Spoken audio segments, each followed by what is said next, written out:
श्री शिवाय नमस्तुभ्यं। धनतेरस की पूजन का सबसे बड़ा महत्व यही है। अगर हमारे पास में जो है, हमारे को जो भगवान भोलेनाथ ने दिया है, हमको जो नारायण ने दिया है, उसी के अनुसार हम भगवान की सेवा करें। धनतेरस ये नहीं कहती कि आपके पास में कुछ नहीं है तो आप कर्जा कर कर चांदी के बर्तन खरीद के लाओ। धनतेरस ये नहीं कहती कि आपके पास में कुछ नहीं है तो कर्जा कर कर आप सोने की अंगूठी बनवा कर लाओ। धनतेरस ये नहीं कहती कि आपके पास में कुछ नहीं है तो कुछ घर का ही सामान बेचकर हम दूसरी सामग्री लेकर जाए। नहीं नहीं नहीं, धनतेरस कभी नहीं कहती। माता लक्ष्मी की कथा, धनवंतरी की कथा नहीं कहती कि आप कर्जा लेकर अपने घर में फ्रिज लाएं, वॉशिंग मशीन लाएं, या सामान लाएं, या कपड़े लाएं, या वस्त्र लाएं, या आभूषण लाएं।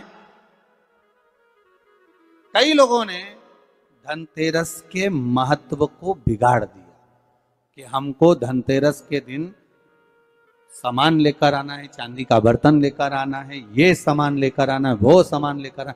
लाओ, मना नहीं है। धनतेरस का दिन ही है, धनवंतरी का दिवस ही है। क्योंकि धनवंतरी देव जब मंथन के समय पर प्रकट हुए थे, महाराज शरद पूर्णिमा के दिन जब मंथन हुआ था तो उसमें चंद्र प्रकट हुए थे। मंथन का क्रम प्रारंभ हुआ। कार्तिक की द्वादशी के दिन जो मंथन हुआ उसमें कामधेनु गाय प्रकट हुई और मंथन प्रकट हुआ। त्रयोदशी आई, धनवंतरी देव प्रकट हो गए, जिनके एक हाथ में शंख है, दूसरे हाथ में चक्र है, तीसरे हाथ में सुंदर औषधि है और चौथे हाथ में सुंदर अमृत का कलश है। स्वयं धनवंतरी देव प्रकट होते। और ये धनवंतरी है कौन? भगवान विष्णु का ही एक अंश।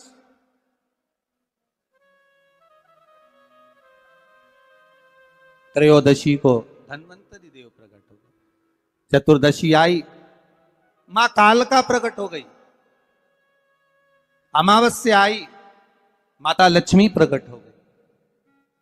ऐसे मंथन में निकल रहा।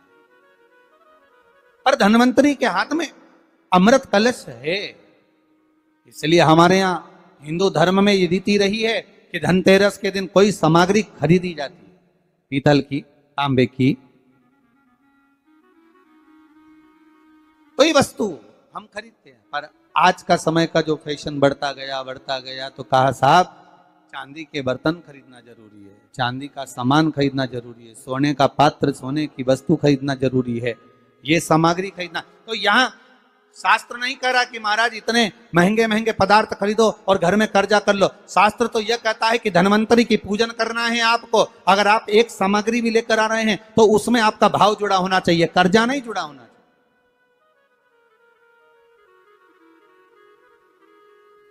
मेरा निवेदन रहेगा घर के बच्चों से भी, घर की माताओं से भी, घर की बहुओं से भी, घर की बेटियों से भी, आपके पिता, आपके घर के बुजुर्ग, आपके घर के बड़े, जिनकी जितनी सामर्थ्यता है और सामर्थ्यता के अनुसार अगर वो आपके यहां पर एक तांबे की एक प्लेट भी लाकर दे रहे हैं, तांबे का एक पात्र भी लाकर दे रहे हैं, एक छोटा सा वस्तु भी लाकर दे रहे हैं, तो आप समझना कि धनवंतरी देवता की कृपा हुई है और हमारे घर में आज ये वस्तु प्राप्त हुई, हमारे घर में आज ये वस्तु आई है। उसी को आप स्वर्ण की मान ले, उसी को आप चांदी की मान ले और उसी का पूजन कर। महाराज धनतेरस की कथा तो आप लोगों ने श्रवण करी होगी पहले। धनवंतरी की कथा, एक बार भगवान विष्णु मृत्यु लोक में भ्रमण करने निकले और भगवान विष्णु जब मृत्यु लोक में भ्रमण करने के लिए निकलते हैं, बड़े आनंद में जा रहे हैं। देवऋषि नारद उनका दर्शन कर रहे हैं। श्री नारद जी महाराज देख रहे हैं भगवान विष्णु जा रहे हैं, माता लक्ष्मी इनके पीछे पीछे चली। भगवान विष्णु ने पलटकर देखा, लक्ष्मी आप कहां आ रही हो? लक्ष्मी जी बोली, प्रभु मेरे को आपके साथ चलना। भगवान बोले, लक्ष्मी आप हमारे पीछे, हम दक्षिण की ओर जा रहे हैं और आप हमारे पीछे पीछे आ रही हो, इस दक्षिण की ओर आपको नहीं आना चाहिए, आप रुको। लक्ष्मी जी मानी नहीं। भगवान विष्णु लक्ष्मी जी से तुरंत, लक्ष्मी कहां जा रही हो? आपको मालूम है ये दक्षिण दिशा है जहां मैं जा रहा हूं? सुनो, आप यहां प्रवेश ना करिए। लक्ष्मी जी कहती नहीं स्वामी, मैं आपके पीछे पीछे चलूंगी। लक्ष्मी जी को खूब समझाया भगवान विष्णु ने, नहीं मानी मां लक्ष्मी। जाने के लिए आतुर हो गए, जाने लगी। और माता लक्ष्मी जब जाने लगी, भगवान समझा समझा कर रह गए, समझा समझा कर भगवान रह गए, नहीं मानी, चल दी, पीछे पीछे जा। भगवान रोक रहे, नहीं मानी। चलते चलते लक्ष्मी जी ने क्या देखा कि एक सुंदर गन्ने का ईख का एक खेत है।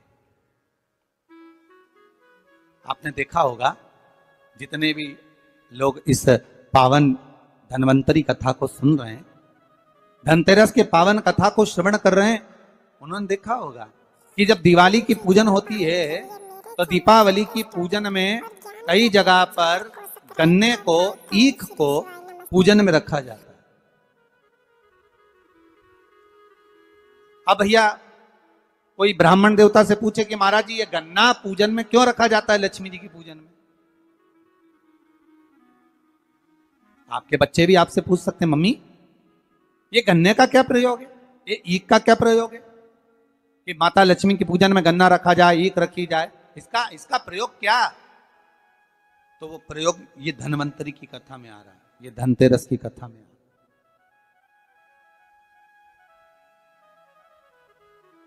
महाराज, हिंदू धर्म के अंतर्गत भगवान की पूजन में जो जो सामग्री चढ़ती है उसका कहीं ना कहीं कुछ ना कुछ प्रमाण जरूर रहता है, जरूर।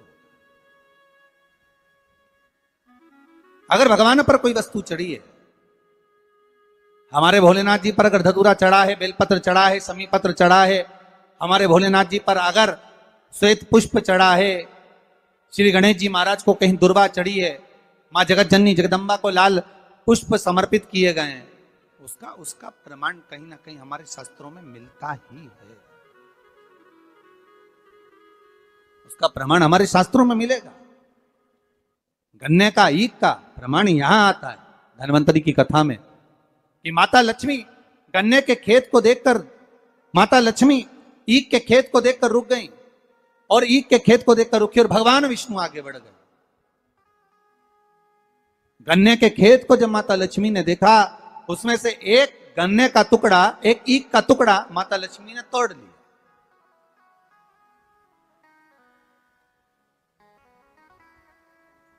अब जब गन्ने का टुकड़ा तोड़ा, ईख का टुकड़ा जब माता लक्ष्मी ने तोड़ लिया, तब उस गन्ने को तोड़कर माता ने मुख में उसको खाना, चबाना चालू करा।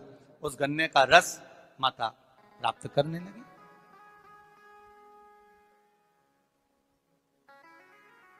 उस गन्ने के रस को, उस शुगर को, गन्ने के उस रस को, ईख के उस रस को माता लक्ष्मी आराम से प्राप्त कर रही हैं और भगवान आगे निकल गए। लक्ष्मी जी रुक गई।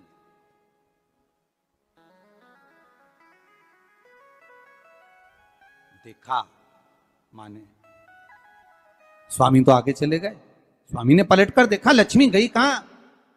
भगवान जब वापिस आ रहे थे लक्ष्मी जी को ढूंढने के लिए, देखने के लिए, तब माता लक्ष्मी उस गन्ने के खेत में खड़ी होकर गन्ने को खाते हुए जब देखी गई, भगवान विष्णु ने कहा लक्ष्मी आपने श्रेष्ठता का कर्म नहीं करा। बहुत सुंदर प्रसंग है महाराज जी, ध्यान दीजिएगा। किसी के खेत में चना लग रहा है, किसी के खेत में गन्ना लग रहा है, किसी के खेत में कोई फसल लग रही है, खेत के मालिक से बिना पूछे अगर तोड़ ली जाती है, प्राप्त कर ली जाती है और उसका सेवन कर लिया जाता है, तो उसका भी दोष हमारा हिंदू धर्म बताता है, हमारे शास्त्र बताते हैं कि उसका भी दोष है। पहले भी कथा में कहा, 5 चोरों की कथा कही थी, उसमें वर्णन किया था भगवान को बिना दिए जो खा ले वो भी चोर है। बिना पूछे कोई वस्तु उठा ले वो भी चोर है। किसी के घर में बिना पूछे प्रवेश कर जाए। आपने दरवाजा नहीं बजाया, आवाज नहीं लगाई, बेल नहीं बजाई और आप घर में प्रवेश कर गए, चोर।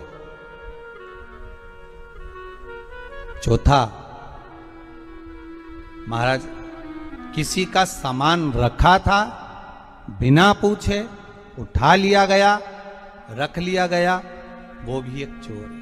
और पांचवा, माता पिता को दिए बिना जो एकांत में अपने कमरे में जाकर खा ले, वो भी चोर है। परमात्मा को दिए बिना, माता पिता को दिए बिना, घर के बुजुर्गों को, घर के बड़ों को दिए बिना भक्षण कर लेना, पा लेना, वो भी चोरी। उन 5 चोर में एक चोर का प्रमाण यहां पर आ जाता है महाराज जी कि किसी के खेत में, किसी के भवन में, किसी के घर में अगर आप प्रवेश कर रहे हो, किसी की कोई वस्तु रखी हुई है, उसको पहले आज्ञा लीजिए, पूछिए क्या हम ये ग्रहण कर सकते हैं, क्या हम ये ले सकते हैं। किसी के घर में प्रवेश कर रहे हो तो पहले आवाज लगाइए, दरवाजा बजाइए, बेल बजाइए, क्या मैं अंदर आ सकता हूं, क्या मैं प्रवेश कर सकता हूं। प्रवेश कर महाराज, जब प्रवेश हुआ, लक्ष्मी जी ने गन्ने को तोड़ा, लक्ष्मी जी ने गन्ने को तोड़ा, खाया ईख को, देखा भगवान नारायण को बड़ा क्रोध आया। नारायण बोले, ए लक्ष्मी तुम क्या कर रही हो?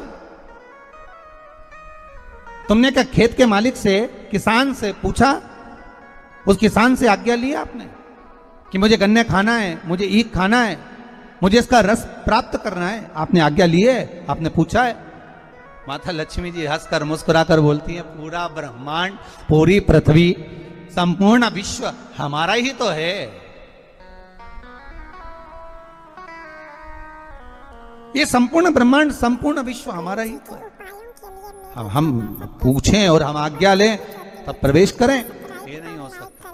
भगवान को क्रोध आ गया। भगवान ने कह दिया, लक्ष्मी तुमने इस किसान के घर में उसके बिना पूछे गन्ने को तोड़कर, ईख को तोड़कर तुमने उसका रस लिया है।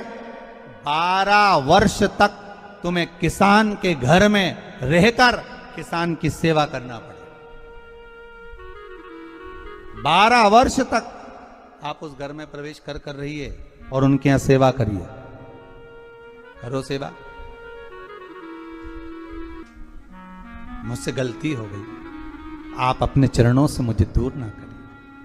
भगवान कहते हैं, सुनो लक्ष्मी, तुम्हें 12 वर्ष तक उस किसान के घर में, उस किसान के खेत में रहना ही पड़ेगा,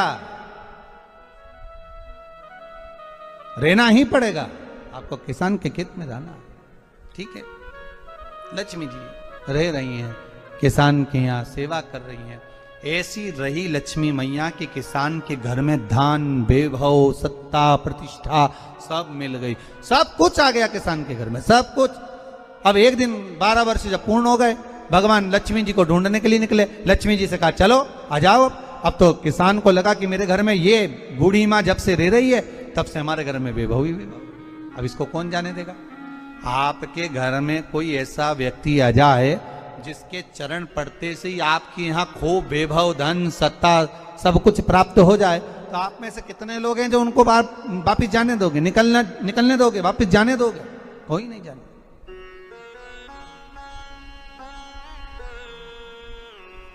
महाराज कौन जाने दे? थोड़ा और रुक जाइए, और रुकिए, और रुकिए।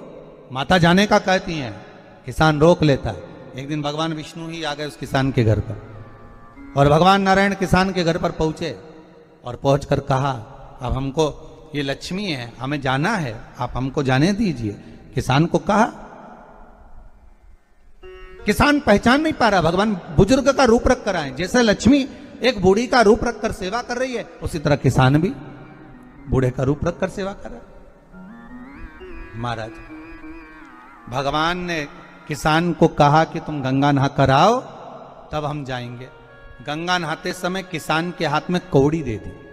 4 कौड़ी लेकर किसान गंगा नहाने गया। जैसे ही गंगा जी में कौड़ी डालने को कहा, गंगा मैया प्रकट हो गई। किसान पूछता है, आप कौन? गंगा जी कहती है, मैं विष्णुपदी गंगा हूं। आप क्यों प्रगटी हो? गंगा जी ने कहा आपको मालूम है ये कोड़ी किसने दी है? नहीं, तुम्हारे घर में जो है वो नारायण है, नारायण ने दिया। अब दौड़ कर गया और नारायण के चरणों को पकड़कर कहा नाथ आप क्यों आए हो ये तो बताओ। भगवान ने कहा आपको मालूम नहीं, मैं लक्ष्मी को लेने आया हूं, पर लक्ष्मी को तो मैं अपने यहां रखना चाहता हूं नाथ, मैं इसको छोड़ नहीं सकता।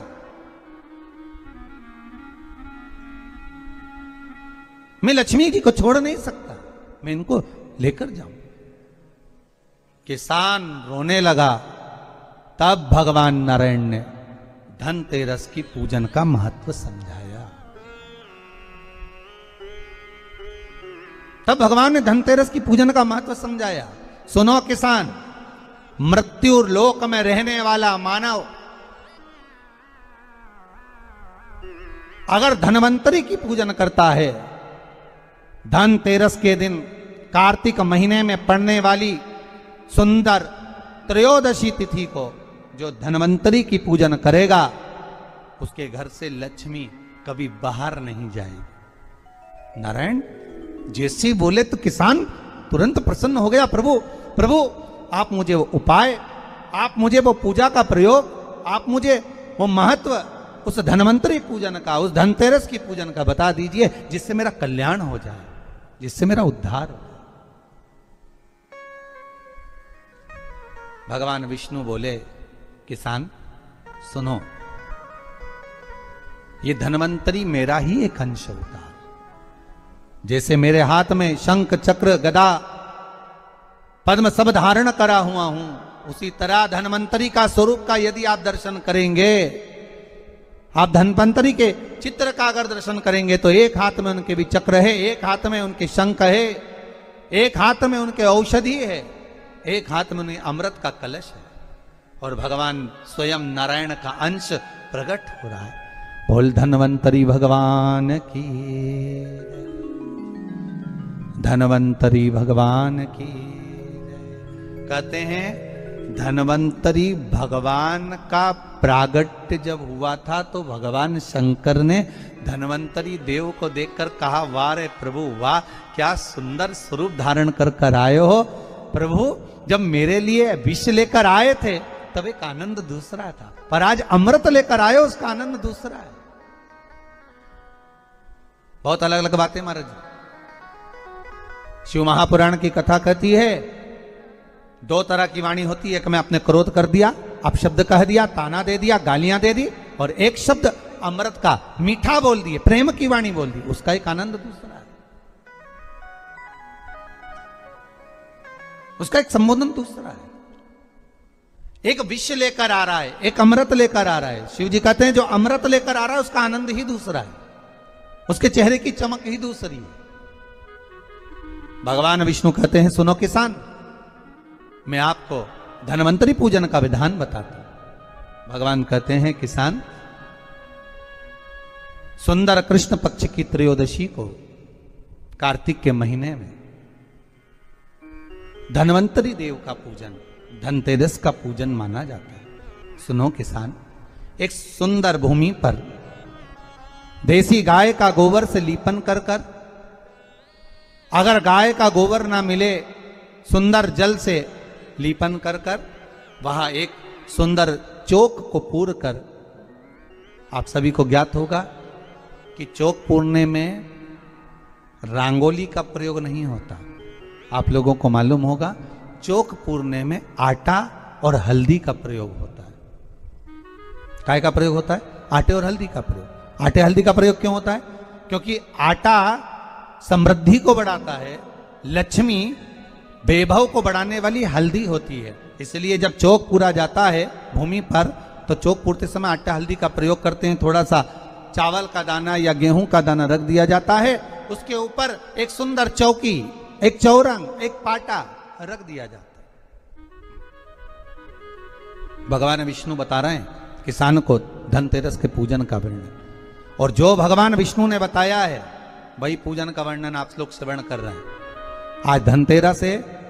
आज धनतेरस का प्रयोग कर पूजन करें और शिव महापुराण के इस भाव को, विष्णु पुराण के इस भाव को, स्कंद पुराण के इस भाव को आप धारण करें, और जो विधान भगवान विष्णु बता रहे हैं उसके हिसाब से, उसके अनुसार आप लक्ष्मी का पूजन, धनतेरस का पूजन करें। चौकी लगाएं, चौरंग लगाएं, पाटा लगाएं, उस पाटे पर एक सुंदर लाल वस्त्र धारण करा दें, लाल वस्त्र बिछा दें। एक थाली लें, उस थाली पर कंकु से, रौली से, कुंकू से गिला कर स्वस्तिक का निर्माण कर दें। स्वस्तिक का निर्माण कर घर में अगर चांदी का सिक्का हो, अगर चांदी का सिक्का नहीं हो, चांदी का कॉइन नहीं हो, तो अपने घर का 1 का सिक्का, 2 का सिक्का, 5 का सिक्का, 10 का सिक्का, जो भी आपके घर में हो वो कॉइन ले लें महाराज, उसको थाली के अंदर रख दें स्वस्तिक के ऊपर। फिर उसका स्मरण करें।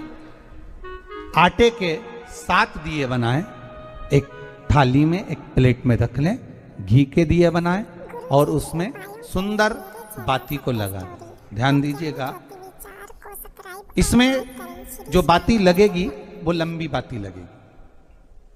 लक्ष्मी जी की पूजन में जितनी भी बाती लगे वो लंबी लगे। महाराज घी के दिए लगा दें 7, सातों दियों को प्रज्वलित कर लें, प्रकट कर लें। एक दिया तेल का लगा लें। तेल का जो दिया लगाया है, जहां पर आपने सिक्का रखा है, कॉइन रखा है, उसका लेफ्ट हैंड, मतलब आप ऐसे बैठे हो तो आपका सीधा हाथ की ओर आप तेल का दिया लग दें। और जो 7 दिए आपने लगाए हैं वो लक्ष्मी जी के राइट हैंड, मतलब आपका लेफ्ट हैंड हो गया, लक्ष्मी जी का राइट हैंड, आपका लेफ्ट हैंड हो गया, आपका उल्टा। वहां पर 7 दिए जो आपने प्रज्वलित करे हैं वो प्लेट में रख दें। सुंदर थाली जो आपने पूजन की तैयार करी है, उसमें कुंकू, रोली, हल्दी, अबीर, गुलाल, चंदन, मौली, लाल धागा, मौली, अमरबेल के टुकड़े, कमलगट्टे, हल्दी की गांठ, सुंदर भाव में उसको रख लें। जल का पात्र सुंदर आनंद से, जो क्वाइन चांदी का और देसी क्वाइन आपने जो रखा है उसका जल से पूजन करें। लक्ष्मी पूजन का समय अलग अलग होता है, पर धनतेरस की पूजन का जो समय है वो प्रदोष काल से प्रारंभ हो जाता है। कब से प्रारंभ हो जाता है? प्रदोष, क्योंकि शिव के द्वारा निर्मित है लक्ष्मी पूजन का भाव। महाराज क्वाइन का पूजन करें, कंकु आदि से पूजन करने के बाद दोनों सिक्कों को उठा लें। दोनों कॉइन, जो चांदी का सिक्का है और जो देसी कॉइन है, उसको उठाकर उस पर जो कलेवा है, मौली है, नाड़ा है, लच्छा है, उसको लपेटना प्रारंभ कर दें और उसको लपेटें। पहले चांदी का सिक्का लपेट दे, फिर देसी सिक्का जो आपने रखा है, 1, 2, 5, 10 का जो सिक्का रखा है उसको लपेट थाली में उसको रख लें। फिर वापस उस पर जल का छींटा देकर उसका पूजन करें। महाराज हल्दी, रौली, मौली, चंदन आदि लगाकर सुंदर भाव से चावल को हल्दी में भिगो लें और पीले चावल कर उल्टे हाथ में चावल लेकर माता लक्ष्मी के ऊपर जो 2 सिक्के रखे हैं उनका पूजन करें। साथ में जब चावल छोड़ते जाएं तो गणेश जी का भी स्मरण करते जाएं। हे रिद्धि सिद्धि के दाता श्री गणेश जी महाराज, आप हमारे यहाँ पर सदा माता लक्ष्मी को लेकर, कुबेर भंडारी को लेकर सदा विराजमान रहें, नारायण को लेकर सदा विराजमान रहें। चावल छोड़ते जाएं और बाबा से विनती करते जाएं, माता लक्ष्मी से निवेदन करते जाएं। भगवान शिव का स्मरण करें, भगवान नारायण का स्मरण करें, माता लक्ष्मी का स्मरण करें, रिद्धि सिद्धि के दाता भगवान श्री गणेश जी महाराज का स्मरण करें, छोड़ते जाएं। जब चावल पूर्ण छोड़ देवें, पूजन पूरी तरह से हो जाए, तब महाराज 7 सुंदर आनंद से